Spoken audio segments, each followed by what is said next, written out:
Nós vamos falar agora sobre a Lei Orçamentária Anual. Então, esse é propriamente o orçamento, né? A Lei Orçamentária Anual é a lei que autoriza a aplicação de recursos públicos nos itens de despesas previamente orçados, como estamos lendo ali, né? É definida com base na LDO, que por sua vez decorre do Plano Plurianual. Então, nós já sabemos disso. Trata-se de uma lei de iniciativa do Poder Executivo, né, conforme o artigo 165.3 da Constituição. Na lei orçamentária anual, receitas são estimadas e despesas são fixadas ou autorizadas. Ok, isso nós já sabíamos, mas é importante resgatar de novo, né? Nós já tínhamos passado por essas definições. Prazos. A lei orçamentária anual deve ser encaminhada até 31 de agosto, portanto, 4 meses antes. Essa é a norma para a União. E a sanção tem que ser até 31 de dezembro. Né? Está aqui escrito, né? A lei de iniciativa do Poder Executivo estabelecerão, né? E lá no artigo 35 do ato de disposição constitucional transitória tem um prazo. O projeto da LOA da União será encaminhado em até 4 meses antes do encerramento do exercício financeiro, ou seja, 31 de agosto, como a gente leu, e devolvido para a sanção até o encerramento da sessão legislativa. Normalmente é um pouco antes do dia 31 de dezembro, como apareceu ali, né? Termina um pouquinho antes. Mas tem um detalhe aqui, pessoal. O detalhe é que em Santa Catarina, esse prazo é menor. Tem que ser encaminhado até 3 meses antes. Então o governo catarinense deu um prazo adicional para o governador do estado. Isso está lá na Constituição do Estado de Santa Catarina, artigo 35. Aqui é a Constituição do Estado, o artigo 35 do ato das disposições constitucionais transitórias, né? 35.3. O projeto de orçamentário será encaminhado até 3 meses antes do encerramento do exercício financeiro e devolvido para a sanção até o encerramento da sessão legislativa. Então nós temos uma situação particular aqui no nosso estado, né, que precisa ser observado, reconhecido por nós. Os componentes da LOA já conhecemos também. Orçamento fiscal refere-se aos poderes, fundos, órgãos, entidades de administração direta e indireta, inclusive as fundações instituídas e mantidas pelo poder público. Orçamento da Seguridade Social, que abrange as entidades e órgãos vinculados à saúde, previdência e assistência social, como a gente já explicou há pouco, no vídeo anterior. Observação: praticamente todos os órgãos e entidades que integram o orçamento fiscal também fazem parte do orçamento da Seguridade Social, pois executam despesas de Seguridade Social, pagamento de inativos, por exemplo. Então, o Tribunal de Contas tem orçamento fiscal e seguridade, porque eles pagam os inativos. Tribunal de Justiça, Assembleia Legislativa, Poder Executivo, todos. Tem esses dois, né? Mas só o Poder Executivo tem, em Santa Catarina, que desenvolveu esse próximo orçamento, que é o investimento das empresas estatais. Abrange apenas os investimentos das empresas estatais não dependentes. Aqui apareceu um termo que nós vamos ter que comentar. Empresas estatais não dependentes. São aquelas que não dependem do orçamento público, não dependem do recurso do Tesouro Estadual, do Tesouro Federal. Ela sobrevive sozinha. Então, em Santa Catarina, a Celesc é um exemplo, Celesc. Um outro exemplo seria a Casan. Né? E tem várias outras empresas estatais e estaduais que não dependem de dinheiro público, Então, o salário do pessoal da Celeste, da Casan, é pago com recurso da Celeste, da Casan, do recurso às receitas de tarifas públicas que são cobradas por essas empresas.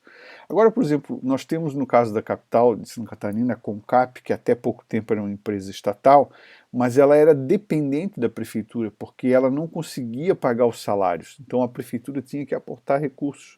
Então já era uma empresa diferente, era uma empresa estatal dependente do governo. Então essa é a diferença. Por que tem essa diferença? Porque há normas específicas, por exemplo, que afetam um tipo de empresa e não afetam outro. A norma do teto do serviço público afeta apenas empresas estatais dependentes. não afeta empresas estatais não dependentes. Veja o exemplo, por exemplo, vou colocar aqui, que não é o caso do Estado, mas a Petrobras é uma empresa estatal não dependente, ela não depende do governo federal. O presidente da Petrobras saiu na imprensa e ganha em torno de R$250 mil por mês. Ora, é muito mais do que o teto do serviço público, que é em torno de R$36 mil, né? Então, porque isso é possível que é uma empresa que não depende do cofre, né, público, é não dependente, no caso a Petrobras, né? Ok, então o orçamento de investimento abrange apenas o investimento das empresas estatais não dependentes. As fontes de recursos que viabilizam tais investimentos têm natureza de receita pública, dividendos retidos, aumento de capital pelo poder público, transferência de recursos do orçamento, ou seja, quando o poder público, no caso o governo de Santa Catarina, o governo nacional, deixa que a empresa não distribua dividendo para o governo, porque o governo é acionista, deveria receber dividendo. Não, o dividendo pode ser retido para investimentos. Aí, nesse caso, o que está acontecendo? Está havendo um investimento do governo na empresa estatal. E acontece aqui também aumento de capital, às vezes a empresa precisa aumentar o capital, e aí o governo vai lá e compra, bota mais dinheiro, né, nesse aumento de capital, também um investimento nas empresas estatais. Forma da proposta orçamentária. Está lá no 4320, no artigo 22, que a proposta orçamentária deve ter mensagem, isso está escrito no artigo 22. Tem que ter um projeto de lei, tem que ter tabelas explicativas, tem que ter uma especificação dos programas especiais de trabalho custeados por dotações globais, em termos de metas visadas, decompostas em estimativas do custo das obras a realizar e dos serviços a prestar, acompanhadas de justificação econômica, financeira, social e administrativa. Vejam que tem um nível de detalhe, isso já era previsto lá em 1964, na 4320. E descrição sucinta das principais finalidades de cada unidade administrativa com indicação da respectiva legislação. Continuando. Etapas do processo de elaboração. Primeira coisa, fixação das diretrizes e normas globais. Isso aqui a gente extrai também da Lei 4.320. O que é a fixação dessas diretrizes, né? É o estabelecimento de macrodiretrizes, das necessidades de financiamento do governo, as bases metodológicas da elaboração dos instrumentos de gerenciamento do processo. Ok, isso também, apesar de diretrizes orçamentárias serem uma lei específica, isso precisa estar contido ali na nossa lei orçamentária anual, para explicar ao leitor como é que o governo, quais são as metodologias usadas, quais são os principais objetivos dessa lei. Estimativa de receita considera a proposta dos órgãos setoriais a partir de uma análise de séries de arrecadação dos 3 últimos exercícios. Isso aqui é importante porque isso aqui diz respeito à técnica de orçamentação. Então, os órgãos setoriais eles fazem uma previsão de receita com base nos últimos 3 exercícios, uma série histórica dos 3 últimos anos. E essa previsão pode seguir vários métodos, né? No Excel, depois a gente vai fazer em momento 5, um exercício sobre isso, e talvez em outro momento eu até mostre aqui. No Excel a gente tem condição de colocar uma série histórica com 3 exercícios ou até mais, e a partir dessa série histórica, plotar um gráfico de tendência, que pode ser, esse gráfico de tendência pode ser uma linha constante, pode ser uma hipérbole, pode ser uma parábola, e em função da formação dessa linha, nós podemos pedir a demonstração do gráfico da fórmula dessa linha. E com a fórmula da linha, a gente pode fazer uma projeção para o exercício seguinte. Isso é uma forma de fazer, é um método. É claro que nem todas as entidades consideram isso importante. Às vezes, uma média simples ou uma média ponderada, uma média com ajuste de tendência, ciclo, sazonalidade, também já seria razoável, né?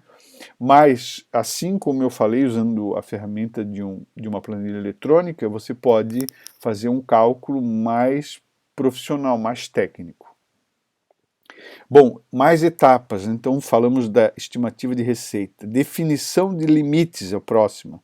Estabelecimento mínimo de recursos para a manutenção de ações básicas da administração pública, fixados para atender despesas obrigatórias, como pessoal, juros e encargos. E manutenção de atividades, também pessoal, juros e encargos, serviço terceiro, material de consumo. Porque veja, as despesas de capital, de investimento, são decisões gerenciais. O governo decide se vai fazer um investimento aqui agora ou não. Agora, as decisões relacionadas às despesas correntes já é uma coisa que vai acontecer naturalmente. Então, no processo de orçamentação, é preciso considerar primeiro esses limites. Essas despesas têm que ser consignadas nessas despesas obrigatórias, para depois o que sobrar poder alimentar projetos de investimento. Bom, a próxima etapa, análise da distribuição dos limites, análise da proposta de expansão das atividades e análise dos projetos. Então, o órgão central, né, de orçamentação procede à análise da distribuição dos limites e avalia as propostas de expansão das despesas propostas pelos órgãos setoriais. Analisa e faz caber no orçamento. Então, o órgão setorial da Receita já disse que a expectativa de receita é tantos milhões. Então, aqueles tantos milhões vão ser distribuídos entre as diversas demandas de diversas áreas do governo, diversas funções do governo: saúde, educação, moradia, justiça, função legislativa, essencial à justiça, função de controle externo, né, transporte e tudo mais, né, segurança pública, só estava esquecendo. Ok. Emendas ao projeto de LOA são permitidos? Sim, são permitidos. E agora, recentemente, a gente tem, inclusive, a situação das emendas impositivas, né?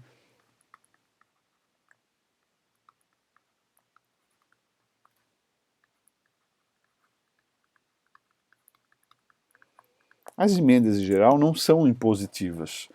São emendas colocadas no orçamento, o chefe do executivo vai ver o orçamento com aquelas emendas. Emendaram o orçamento, tiraram um pouquinho daqui, colocaram uns itens novos, né? Novas rubricas, disseram ao governador, tem que investir nesses itens. Mas isso normalmente não é impositivo. O governador vai ver se tem condição durante o exercício de fazer aqueles investimentos, aqueles gastos. Só que agora existe uma norma nova aí que uma parte dessas emendas são impositivas, né? Ok, mas essas emendas elas têm que ser compatíveis com o plano plurianual e com a lei de diretriz orçamentária. Elas devem indicar o recurso, admitindo somente esse recurso a anulação de outra dotação. Essa anulação de outra dotação não pode ser de pessoal em cargos, porque não dá para anular orçamento de pessoal em encargos, não dá. Aquilo vai acontecer, seria fantasiosa essa anulação. Também não pode anular serviço da dívida pública, né? O serviço é o todo, né? O serviço é a soma de amortização mais encargos. Encargos, né, pessoal? É todo tipo de encargos. O principal deles é os juros. Opa! Mas aqui tem outros encargos financeiros, né? Que é variação cambial, variação de inflação, taxa, comissão, taxa de cadastro, assim por diante. Também não pode anular a participação tributária dos entes. O ICMS, que é um imposto estadual, a cota parte dele, 25%, vai para o município. Essa cota parte não pode ser anulada, não pode ser emendada, tirar dinheiro dali para financiar uma ou outra rubrica, tá? Olha, continuamos no próximo vídeo.